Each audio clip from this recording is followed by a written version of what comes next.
Vale, imaginemos que la economía se para en seco. ¿Qué hace el gobierno? Bueno, pues para eso tiene una caja de herramientas. Y hoy vamos a abrirla para ver qué es esto de la política fiscal, que no es otra cosa que su poder para gastar y para recaudar impuestos y así intentar cambiar el rumbo de la economía.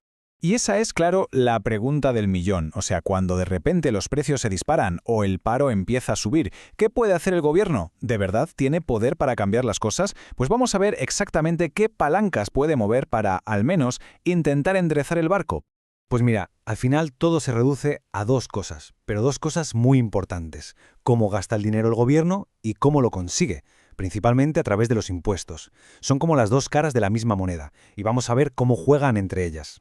Claro, porque hay que entender que no todo el gasto del gobierno es igual.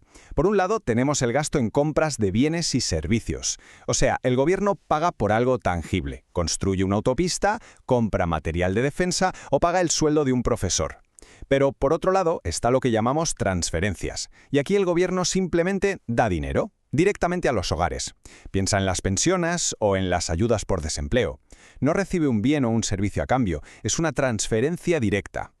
Y ojo que no hablamos de poco dinero. Estas transferencias son una parte gigantesca del presupuesto. Si miramos Estados Unidos, por ejemplo, programas como la Seguridad Social, las pensiones, Medicare y Medicaid que cubren la sanidad, o la famosa ACA, todo eso suma la mayor parte de este tipo de gasto. Es, en esencia, la red de seguridad social del país. Y aquí llegamos al meollo de la cuestión. Porque son precisamente los impuestos y estas transferencias los que deciden cuánto dinero nos queda en el bolsillo al final del mes. Es la renta disponible. La ecuación es súper simple, ¿verdad? Si bajan los impuestos o aumentan las ayudas, pues tenemos más dinero para gastar o para ahorrar. Y si suben los impuestos o bajan las ayudas, pues todo lo contrario. Vale, entonces si el gobierno puede jugar con esto, significa que tiene en sus manos una especie de acelerador y de freno para la economía. A ver cómo funciona exactamente.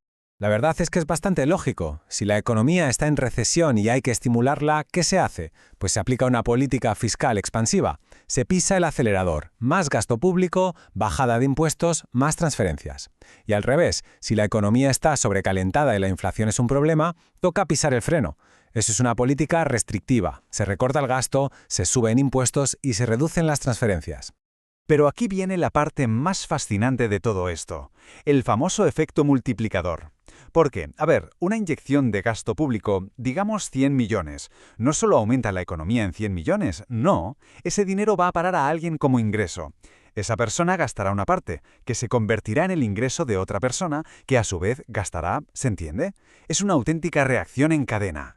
Y claro, la fuerza de esa reacción en cadena depende de una cosa que tiene un nombre un poco técnico, la propensión marginal a consumir. Pero no nos asustemos, que es muy fácil. Simplemente significa, de cada euro extra que recibimos, qué parte nos gastamos. Si de cada euro extra gastamos 80 céntimos, el multiplicador será potentísimo. Pero si solo gastamos 20 céntimos y ahorramos el resto, el efecto será mucho, mucho más pequeño.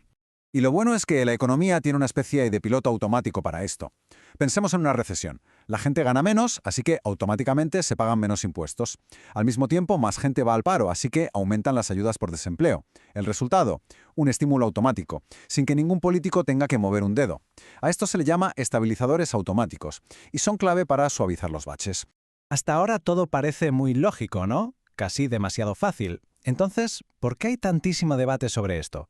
Bueno, pues porque, como siempre, del dicho al hecho hay un trecho.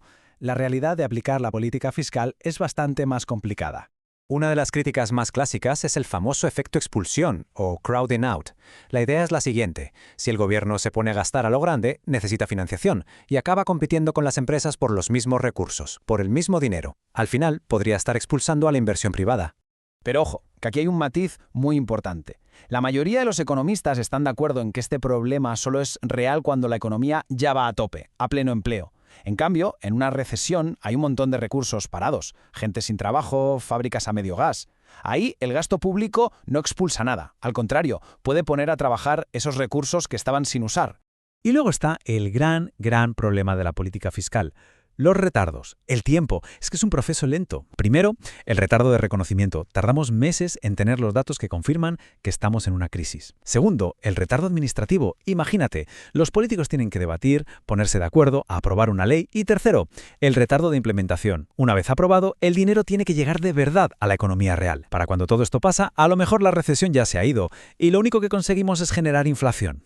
Y todo esto, sobre todo las políticas expansivas que se financian pidiendo prestado, nos lleva directamente a la consecuencia más importante a largo plazo, la deuda pública. Es sencillo.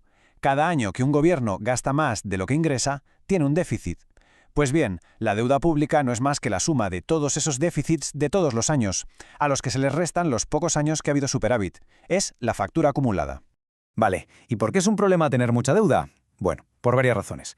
Primero, volvemos al efecto de expulsión. Un gobierno muy endeudado puede acaparar el ahorro y dejar menos espacio para la inversión privada. Segundo, está el pago de intereses. Una parte cada vez mayor del presupuesto se va solo en pagar la fiesta del pasado, en lugar de en sanidad o educación. Y ya en casos extremos, pues puede llevar a una crisis de confianza, a un impago o a la tentación de encender la máquina de imprimir billetes. Y ya sabemos cómo acaba eso, con una inflación desbocada. Ahora, es muy importante no quedarse solo con la cifra de deuda en euros. 1 billón de euros de deuda es mucho, ¿no? Pero depende. Lo que de verdad importa es la ratio deuda sobre el PIB, es decir, comparar la deuda con el tamaño total de la economía. Porque al final, la economía es lo que genera los ingresos para poder pagar esa deuda. Así que la clave es esta. No importa tanto que la deuda crezca si la economía crece todavía más rápido. El problema de verdad, la luz roja, se enciende cuando la deuda empieza a correr más que el PIB. Pero esperad que la historia no acaba aquí, porque hay una parte de la deuda de la que se habla mucho menos, una especie de deuda oculta que no sale en las estadísticas habituales. La pregunta que hay que hacerse es, cuando vemos la cifra oficial de deuda pública, ¿estamos viendo toda la película? Y la respuesta casi con total seguridad es que no. Aquí entran en juego los llamados pasivos implícitos. ¿Qué son? Pues son básicamente promesas de gasto futuro que los gobiernos ya han hecho. No cuentan como deuda oficial hoy, pero son facturas que sí o sí habrá que pagar en el futuro.